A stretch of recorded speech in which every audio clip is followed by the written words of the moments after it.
It's the Line Makers on Sporting News, presented by Jack Daniels.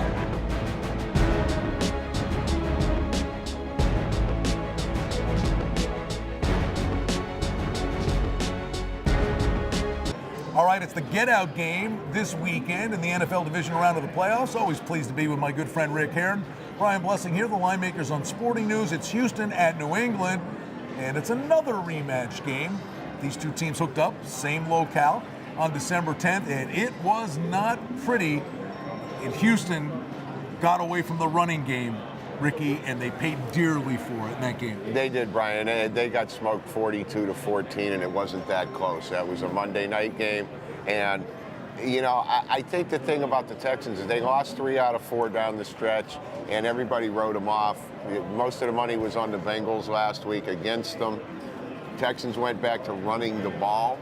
Arian Foster, 32 carries last week for 140 yards, the first guy to ever have a 100-yard game in his first 3 playoff games, in all 3 of them.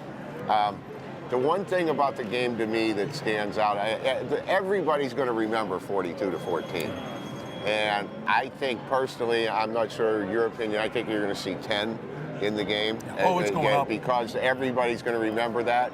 You know, but the thing is, if you remember, that was a Monday night game.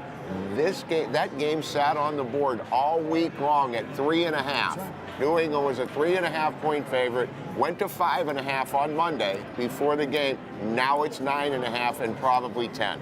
Houston 10-6-1 against the spread. If they're going to win this game or hang around, it's not a player to me. It's Wade Phillips will make the difference. This is the Jack Daniels game of the week. And when you think of the New England Patriots, you're thinking top shelf stuff. You know, I mean, but the thing that will shock a lot of people, it's been since 2005 that they won. I mean, the perception of it is, does it seem like it's been that long since New England won a Super Bowl? No, it doesn't, and I'm going to shock you even more, even though I won't take credit for this stat, all right? This is from a friend of ours, very good friend of ours, whose opinion we all respect, and he wasn't giving an opinion on the game. It's just a stat. New England since 2006, when they lost to Peyton Manning, when the year that Manning went on to win the Super Bowl in the title game, in the AFC Championship game, the Patriots are 1-8 against the spread in the playoffs since 2006. One thing's for certain. Don't worry about the weather. If you've ever seen New England play in crummy weather, they're even better and more dangerous. The trend of the over with New England, especially in Foxborough, they were 11-5 over this year. The numbers are even skewed higher when they play at home. I do believe we see a lot of points in this game. I'm not real big on the total. I am looking at the Texans as a side. I know you're kind of looking at the other side.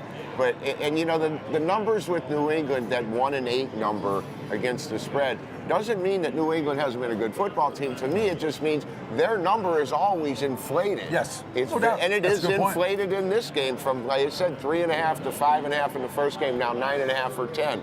It's a huge difference.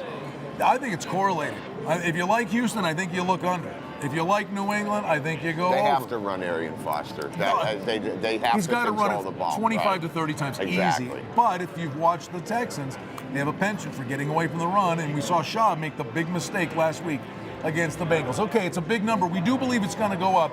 New England's a 9.5-point favorite at the time of this taping when they host the Texans on Sunday.